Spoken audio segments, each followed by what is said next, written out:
اعوذ باللہ من الشیطان اللعین الرجیم بسم اللہ الرحمن الرحیم الحمد للہ وکفا وسلام علی عبادہ الذین اصطفی. درود بھیجیے.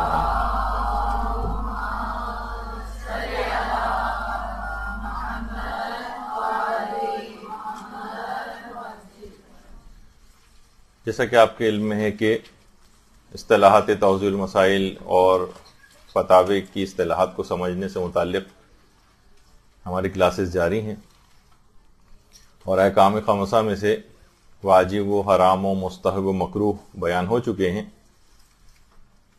اور آج اس سلسلے میں مباح اور اس کی جو اقسام ہیں ان کا تذکرہ ہوگا اور کچھ نئی اصطلاحات توضیح المسائل. مباح، دیکھیے سب سے پہلے تو مباح کی تعریف کو سمجھنا پڑے گا. یعنی مباح ایک ایسے عمل کو کہتے ہیں جس کے لیے کوئی مخصوص حکم شریعت نے نہیں دیا ہے. ایسا عمل جس کے لیے شریعت میں کوئی مخصوص حکم موجود نہیں، چاہیں تو اس کو انجام دیں، چاہیں تو آپ ترک کر دیں، آپ کی مرضی. نہ اس کو انجام دینے پر کوئی جزا ہے نہ کوئی سزا ہے، یعنی جس کا ترک اور فعل یہ مساوی ہو، اور کسی کو بھی کسی دوسرے کے اوپر کوئی ترجیح حاصل نہ ہو. اچھا، اب اس کی بہت سی مثالیں ہیں. یعنی اگر مباح کی مثالوں کو آپ لیں، مثلا جو آپ اچھے اچھے لذیذ کھانے کھاتی ہیں یہ مباح ہیں. اچھے نفیس کپڑے آپ پہنتی ہیں یہ ایک فعل مباح ہے. جو آپ سوتی ہیں کم یا زیادہ وہ بہرحال ایک فعل مباح ہے. سیر و تفریح کے لیے جانا یہ فعل مباح ہے. مختلف کھیل جو کھیلتی ہیں وہ جائز جو کھیل ہیں وہ سارے مباح ہیں. اچھا، یہ ممکن ہے کہ ان میں سے کچھ چیزیں مباح سے اٹھ کر فعل حرام بن جائیں کچھ مخصوص حالات کے اندر. اس پہ باقاعدہ ہمارا پچھلے سالوں میں ایک درس ہو چکا ہے کہ وہ مباح جو ایک حرام کام کا پیش خیمہ بن جاتے ہیں. یعنی کبھی کبھار وہ اس کی بھی کچھ مثالیں آئیں گی. مثلا سونا جو ہے ایک فعل مباح ہے، لیکن آپ اس طرح سے سوئے کہ آپ کی مسلسل نماز فجر قضا ہو رہی، تو اگرچہ سونا تو فعل مباح ہی رہے گا، لیکن فجر کی نماز اس طرح سے، یعنی یہ پیش خیمہ بن رہا ہے زیادہ طویل سونا اور اٹھنے کا کوئی اقدام نہ کرنا کہ آپ کی نماز فجر قضا ہو جائے معاذ اللہ. رشتہ داروں سے بیٹھ کر گپے لگانا، بات چیت کرنا ایک فعل مباح ہے، لیکن یہی فعل مباح آگے بڑھ کر کبھی غیبتوں کا پیش خیمہ بن جاتا ہے. ہنسی مذاق ویسے بہت اچھی چیز ہے، کسی حد تک دینداری کا ایک جز بھی ہے، لیکن یہی ہنسی مذاق جب ذرا بڑھ جائے آگے تو یہ لوگوں کی دل آزاری کا سبب بھی بن جاتا ہے. تو بہرحال یہ مباحات کی چند ایک مثالیں، اور آپ اس کی لاکھوں کروڑوں مثالیں بھی بنا سکتی ہیں کہ جو کہ یہ سب مباحات کے اندر شامل ہوتی ہیں. اچھا، ایک چیز ہوتی ہے مباح اور ایک ہوتا ہے حلال. کہا جاتا ہے کہ حلال مباح سے عام ہے، الف عین میم، یعنی ہر مباح حلال ہے لیکن ہر حلال مباح نہیں. یعنی مباح اور حلال میں ایک فرق یہ ہے کہ ہر مباح جو ہے وہ حلال چیز، لیکن ہر حلال چیز مباح نہیں. جیسے مکروہات جتنے بھی ہیں وہ سب حلال ہیں، لیکن مکروہات مباح نہیں. تو یہ کبھی کبھار ایک اصطلاح کے اعتبار سے ایک فرق آپ کو دماغ میں رکھنا پڑے گا. مکروہات بھی سارے حلال ہیں. لوگ کہتے ہیں فلاں چیز کیا حلال ہے کسی بھی مکروہ چیز کے متعلق، تو فقہاء یہ جواب دیتے ہیں کہ حلال ہے. پھر وہ کہتے ہیں لیکن یہ تو مکروہ لکھا ہوا ہے. تو جی ہاں، مکروہ بھی سب حلال ہی ہوتے ہیں، لیکن ہر جو حلال چیز ہے وہ مباح نہیں ہے، وہ مکروہ بھی ہو سکتی ہے. تو اچھا، پھر ایک اور چیز ہوتی ہے جسے کہتے ہیں اباحہ اور جواز. یعنی ایک چیز مباح ہے اور ایک چیز جائز ہے. جائز جو ہے یہ مباح سے عام ہوتا ہے، یعنی جسے کہا جائے کہ ہر مباح جائز ہے لیکن ہر جائز چیز مباح نہیں. جیسے وہی ابھی بات آ گئی کہ جتنے بھی مستحبات و مکروہات ہیں یہ سب جائز تو ہیں لیکن یہ مباح نہیں. تو تو یہ ایک دماغ کے اندر ایک تھوڑا سا ایک ٹیکنیکل ایک فرق جو ہے وہ دماغ میں رکھنا چاہیے.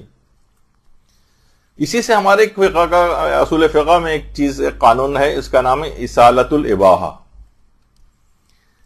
یعنی جس کا حکم شریعت نے بیان نہیں کیا, جس کا حکم مثلا کہ کام حرام ہے یا ناپسندیدہ ہے, جس کا حکم شریعت بالکل خاموش ہے, اسے انجام دینا جائز ہوتا ہے. اکثر مراسم عزاداری اسی اصول سے جائز ہے. بہت سے لوگ عام طور پہ یہ کہنے لگے یہ کہاں لکھا ہوا ہے, علم نکالنا یہ کہاں پر کون سی حدیث کے اندر آیا ہے, اور عاشورے کے روز جلوس نکالنا کون سی حدیث کے اندر آیا ہے. اگر نہیں آیا ہے تو اس کا مطلب ہے حرام ہے. جی نہیں, یعنی ہر وہ چیز جس کا حکم شریعت بیان نہ کرے اور اس کی حرمت کا کوئی حکم بیان نہ کرے, اس کی ممانعت کوئی وارد نہ ہو, تو وہ چیز مباح ہوتی ہے. تو یہ ایک اصول ہے. ورنہ اگر جو مخاطب ہے جو یہ اعتراض کر رہا ہے اسے آپ کہہ سکتی ہیں کہ ٹھیک ہے, مثلا اگر تم فیس بک استعمال کرتے ہو تو بتاؤ فیس بک استعمال کرنا کون سی حدیث میں جائز لکھا ہوا ہے. مثلا تمہارے پاس اگر فلاں گاڑی موجود ہے تو رسول اللہ کے زمانے میں تو جانور مثلا سواری کے لیے ہوتے تھے, لیکن یہ مشینیں تو نہیں ہوتی تھیں. اب دکھاؤ کون سی حدیث کے اندر آیا ہے. تو اگرچہ خود اس پر عامل ہوگا لیکن آپ کے اوپر اعتراض کرے گا. تو اسی اصول کے تحت آپ اس کو سمجھا سکتی ہیں کہ جس چیز کی ممانعت شریعت کے اندر وارد نہ ہو وہ سب چیزیں حلال اور جائز ہوتی ہیں. تو غم امام مظلوم میں بہت ساری جو حلال اور مباح چیزیں بھی ہیں وہ اپنی نیت کے باعث کار ثواب بن جاتی ہیں. مثلا جتنی بھی شاعر حسینیہ ہیں ان کو بھی شاعر حسینیہ کو مستحب شمار کیا گیا. اب کوئی کہے کہ جناب یہ جو عزاداری کے اندر اکثر علاقوں کے اعتبار سے الگ الگ رسومات بھی ہیں, کہیں جناب کچھ فوجی بینڈ وغیرہ ساتھ میں بجائے جاتے ہیں. اب کوئی کہے کہ جناب یہ فوجی بینڈ جو ہے عزاداری کے اندر ایک کون سی حدیث کے اندر آیا ہے, اور مثلا چلیں اگر بغیر پھل کی جو زنجیریں جو ایران میں بھی استعمال ہوتی ہیں کون سی حدیث کے اندر آئی ہیں. تو جواب یہ ہے کہ کیونکہ ممانعت کوئی وارد نہیں ہوئی لہٰذا یہ سب چیزیں جائز ہیں, اور کیونکہ اس سے غم و حزن امام حسین کے اندر اضافہ ہوتا ہے اور یہ خاص نشانی ہے غم امام کے اظہار کے لیے, تو یہ شاعر حسینیہ میں شامل ہو کر ثواب بھی دلواتی. اس کی پھر الگ طریقہ کار ہے, بس یہ ہے کہ وہ واضح طور پر یعنی شریعت کے کسی مسلمہ اصول سے متصادم نہیں ہونی چاہیے. اچھا اب مباحات کی دو اقسام ہیں.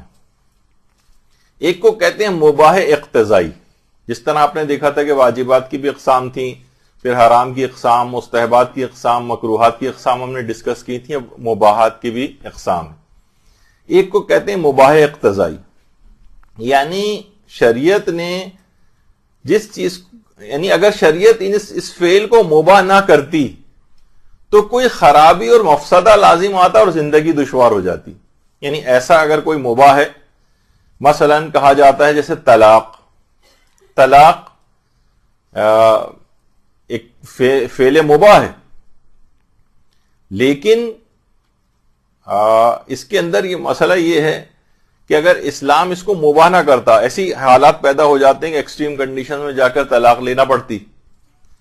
اگر اسلام اس کو مباح نہ کرتا تو پھر وہی حال ہوتا جو آج عیسائیوں میں ہوا ہے کہ ان کے یہاں طلاق نہیں عیسائی مذہب میں, تو کیا ہوتا ہے کہ طلاق نہیں دے سکتے تو بیوی کو قتل کر دیتے ہیں. یعنی کوئی ایسا مفسدہ لازم آ جاتا. تو اسلام نے اس چیز کو اگرچہ اس لحاظ سے اگر آپ دیکھیں کہ طلاق کو ابغض الحلال کہا گیا ہے, حلال چیزوں میں سب سے زیادہ یعنی ناپسندیدہ چیز, لیکن اسلام اگر اس کو حلال نہ کرتا تو بہت سے مفاسد اور خرابیاں لازم آ جاتی. جب یہ کہا جاتا ہے کہ جتنے بھی احکامات اسلامی ہیں یعنی اس کے اندر مصالح اور مفاسد پائے جاتے ہیں, یعنی مصالح اور مفاسد کے تابع ہیں. بہت سے حد تک کہ مباح کے اندر بھی ہوتا ہے, یعنی اگر اسلام نے کچھ چیزوں کو مباح کیا ہے تو اس کے اندر کچھ نہ کچھ اس کی حکمت کار فرما ہے. تو بہرحال اس کو مباح اقتضائی کہتے ہیں, یعنی اس میں کچھ مصلحتوں کی وجہ سے کچھ ایسی چیزیں اگر اسلام اس کو حلال نہ کرتا, مباح نہ کرتا, تو اس سے کچھ فساد اور خرابی لازم آتی. جیسے اس کی مثال دی جاتی ہے طلاق سے. دوسری چیز ہے جو سب سے زیادہ بڑی تعداد میں ہے, جس کو کہتے ہیں مباح لا اقتضائی. سب سے زیادہ مباحات کی قسم یہی, یعنی جس میں کرنے میں یا ترک کرنے میں بظاہر کوئی تقاضا شرعی پایا نہیں جاتا, مثلا یہی گھومنا پھرنا، گپے لگانا، سیر و تفریح کے لیے جانا، کوئی چیز کھیلنا، سونا، اس طرح کی جتنی بھی چیزیں ہیں آپ کی مرضی، جب تک وہ کسی حرام میں داخل نہ ہو. یعنی اسلام نے کوئی خاص رجحان شو نہیں کیا ہے اور اس کے فعل و ترک کے اوپر کوئی مفسدہ یا اس طرح سے کوئی چیز نہیں آئی ہے، تو اس وجہ سے یہ مباح لا اقتضائی کہلاتے ہیں.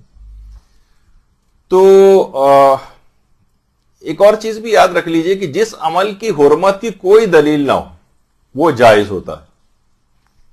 اکثر آپ نے دیکھا ہوگا کہ بہت سے وہابی فکر جو افراد ہوتے ہیں کہ کب رسول اللہ نے یہ عمل کو انجام دیا، تو ہم یہ کہتے ہیں کہ رسول اللہ نے کب اس عمل کو حرام قرار دیا ہے. جیسے اکثر بریلوی مکتب فکر جو ہے وہ جو میلاد مناتا ہے اور جناب عرس وغیرہ وہ لوگ مناتے ہیں، یا سنی شیعہ سبھی سوئم اور 40ویں وغیرہ کو مناتے ہیں، برسی وغیرہ مناتے ہیں، تو وہ یہی کہتے ہیں کیونکہ اس کے لیے کوئی حرمت کا کوئی حکم نہیں آیا ہے، اور کیونکہ اس کے اندر ہوتا کیا ہے، ظاہر تلاوت قرآن ہوتی ہے، اذکار پڑھے جاتے ہیں، لوگوں کو کھانا کھلایا جاتا ہے، یعنی ان خود رسومات وہ خود بھرپور ہیں، بہت سارے مستحبات، ان کا مجموعہ مستحبات ہے بہت ساری چیزوں کا. تو اس لحاظ سے اس کے اندر بھی کوئی ممانعت کی بات نہیں ہے. تو کیونکہ پیغمبر نے نام لے کے ایسا کوئی منع نہیں کیا کہ سوئم کرنا جائز نہیں ہے اور عرس منانا جائز نہیں ہے، مثلا یا برسی کرنا جائز نہیں ہے یا 40واں کرنا جائز نہیں ہے، تو ہم کہتے کہ پیغمبر کے حکم کی مخالفت لازم آ رہی. اصلاً کیونکہ کوئی دلیل حرمت موجود نہیں ہے، لہٰذا وہ چیز جائز ہوتی. تو اچھا، کبھی کبھار دیکھیے ایسا بھی ہوتا ہے، بیچ میں ایک ایسی بات آ گئی کہ مباح کو بھی آپ نیک نیتوں سے ثواب کی طرف لے جا سکتے ہیں، اگرچہ اس کے اندر ثواب کوئی نہیں ہوتا، لیکن اگر آپ چاہیں تو اچھی نیت پیدا کر کے اس کو ایک کار ثواب بنا سکتے ہیں. مثلا آپ نے دیکھا ہوگا اکثر ہمارے جو مدنی برادران ہیں، ٹی وی پر ان کا ایک چینل بھی آتا ہے، تو اس میں وہ اچھی نیتیں سکھاتے ہیں، تو وہ بہت اچھی ہیں. اگر آپ ویسے واقعی دیکھیں تو یعنی اس کے اندر کوئی ممانعت والی بات نہیں ہے، اور وہ ہمارے ہاں بھی. مثلا کھانا اور پانی، آپ کو کھانا بھی ہے پانی بھی پینا ہے، تو اگر آپ مثلا یہ نیت کر لیں کہ کھانا اور پانی پینے سے میرے جسم میں طاقت آئے گی، اس سے میں دین خدا کے لیے کام کروں گی، اب وہی کھانا اور پینا آپ کے لیے مستحب چیز بن جائے، یعنی کار ثواب بن جائے گا. تو سونا ہے، آپ کو سونا ویسے بھی ہے، لیکن اگر آپ اس میں اچھی نیت شامل کر لیں گے میں تازہ دم ہو کر جب اٹھوں گی تو اللہ کی اطاعت میں زیادہ سرگرم ہوں گی. تو نیت کی درستگی بہت ساری ایسی چیزیں ہیں کہ دیکھیں اکثر رشتہ دار ہمارے بیمار پڑتے ہیں، ان کی آپ عیادت کو جاتی ہیں، تو نیت بعض وقت یہ ہوتی ہے کہ بھائی جا رہے ہیں ذرا اٹینڈنس لگ جائے، ورنہ وہ یہ کہیں گے کہ ہمیں دیکھنے نہیں آئے. اس طرح کی نیتیں ہوتی ہیں. اس کو آپ تبدیل کر کے، بلکہ علماء کہتے ہیں کہ اکثر گھر کے دروازے پر جا کر آپ تھوڑا کہیں پہ بھی آپ جا رہے ہو تو اپنی نیت کو بدلیں اور اللہ کی طرف لے کے جائیں کہ اللہ نے عیادت کا حکم دیا ہے. اب یہی فعل مباح جا رہے تھے اٹینڈنس لگانے کے لیے کہ ہماری بھی وہ ہو جائے وہاں پر، ورنہ برا سمجھا جائے گا. اب یہ ہوگا کہ نیت اللہ کی طرف آپ نے کہ اللہ نے عیادت کا حکم دیا، اب وہاں پر جانا مکمل کار ثواب بن جائے گا. تو بہت ساری دیکھیے اس طرح سے ہیں کہ عام طور پر مجالس کے اندر بھی غیر الہی نیتیں آ جاتی ہیں، کیونکہ ہم ان کے ہاں ہم ان کی مجلس میں نہیں گئے تو وہ ہماری مجلس میں نہیں آئیں گی. اور اس طرح کی جو چیزیں ہیں نا، اس میں غیر الہی نیتیں آ جاتی ہیں. تو کسی کی تقریب میں شرکت کے لیے جانا ہے تو وہاں پہ بھی یہی چیز نیت ہوتی، تو اپنی نیت کو انسان تبدیل کر سکتا ہے. تو اچھا، اب یہ جو تھا کہ مباح لا اقتضائی بہت ساری جیسے چیزیں ہیں، کبھی کبھار جیسے یہی انٹرنیٹ کا مثلا استعمال مباح، بالکل مباح ہے. خبریں سننا مباح ہے. ٹی وی پر کوئی جائز پروگرام یا مذاکرہ سننا مباح ہے. دوستوں سے مثلا گپے وغیرہ لگانا یہ مباح ہے. کسی جگہ آؤٹنگ اور سیر و تفریح کے لیے جانا مباح ہے. بس یہ حرام تک یہ چیز نہ پہنچے. دیکھیے بہت سی چیزیں بظاہر بڑی اچھی ہوتی ہیں، مثلا تعلیم حاصل کرنا کیا اچھی چیز نہیں، لیکن مثلا جہاں کو ایجوکیشن ہے یا مثلا اس کے مفاسد، ابتدا کے اندر تو یہ ہوتا ہے کہ بھائی اسکولوں کے اندر، کالجز کے اندر جا رہے ہیں، یونیورسٹیز میں جا رہے ہیں، دیکھیں پڑھنے کے لیے جا رہے ہیں، لیکن وہاں کیا ہے، وہاں پر جانا وہ بہت سارے مفاسد کو لے کر آتا ہے. جو اپنے ان مفسدوں سے خود کو بچا لے اس کے لیے جائز ہے، لیکن خود آیت اللہ سیستانی کہتے ہیں کہ بہت بعید ہے کہ وہاں جانے کے بعد انسان جو ہے اپنے آپ کو ان خرابیوں سے بچا سکے. مثلا مغرب و ممالک میں سیٹل ہونے کے لیے جانا، وہاں جو افراد رہ رہے ہیں وہ کس طرح سے جہاد کرتے ہیں، جو صاحبان ایمان ہیں وہ ان کو پتا ہے. تو بہت سارے افراد ایسے ہم نے دیکھا ہے کہ اکثریت یہاں سے جاتے ہیں اور کس طرح سے پھر وہاں سے جب آتے ہیں تو ان کے حلیے بدلے ہوئے ہوتے ہیں، پردے ان کے اتر چکے ہوتے ہیں، کتنی یعنی چیزیں ایسی ہیں کہ وہ ان پہ وہاں کی یعنی برین واش ہو جاتے ہیں، اور کتنی ایسی حرام اور چیزوں کے اندر گرفتار ہو جاتے ہیں. یعنی جانا وہاں پر ایک فعل مباح تھا، جائز تھا، کسی بھی ملک انسان نقل مکانی کر کے جا سکتا ہے، لیکن وہاں جانا حرام کا ایک پیش خیمہ جو ہے وہ بن جاتا ہے. تو بہت سی چیزوں میں دیکھیے شیطان کا بھی ایک جال ہے، وہ ابتدا کے اندر حلال اور مباح چیزوں سے ایک مومن کو بہکاتا ہے، یعنی اس کے سامنے حلال اور مباح چیزیں پیش کرتا ہے. مثلا وہ کہتا ہے ایک بار سینما چلے تو جاؤ، ٹھیک ہے، تم گانے کے اوپر توجہ مت دینا، کوئی حرام منظر آئے تو مثلا اپنی آنکھوں کو جو ہے گھما لینا، فلاں مکس گیدرنگ کے اندر چلے جاؤ، کسی کونے میں جا کر بیٹھ جانا. شراب کی ابتدا بھی بقول ہمارے استاد محترم کے کسی کا وہ اکثر وہ سناتے ہیں واقعہ کہ جو عادی شرابی اب ہو گیا تھا تو وہ کہتا ہے کہ اس کی ابتدا اورنج جوس سے ہوئی تھی، کہ انسان ٹھیک ہے اس شراب کی محفل میں جائے، میں شراب نہیں پیوں گا لیکن اورنج جوس پی لوں گا. تو تھوڑے دن بعد پتا ہے آپ کو کہ اورنج جوس ریپلیس ہو کر شراب کے اندر تبدیل ہو گیا، اور اس کے بعد پھر وہ عادی شرابی بن گیا، یہاں تک کہ افطار بھی روزہ رکھنے کے بعد شراب سے کرنے لگا. تو اس طرح کی کیا ہوتی ہے صورتحال؟ یہ تمام چیزیں کہ یہ مباح کام تھے، لیکن شیطان آہستہ آہستہ آہستہ آپ کو گھسیٹتا ہوا حرام کی طرف لاتا ہے.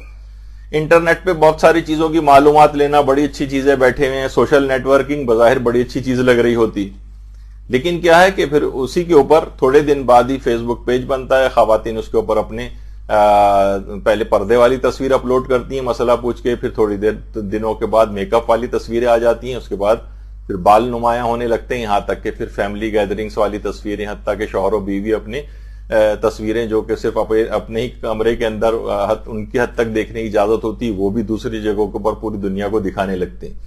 تو یہ حرام کا اس طرح سے ایک فعل مباح کے ذریعے شیطان آہستہ آہستہ گھسیٹتا ہوا ان کو حرام کی طرف لے جاتا ہے.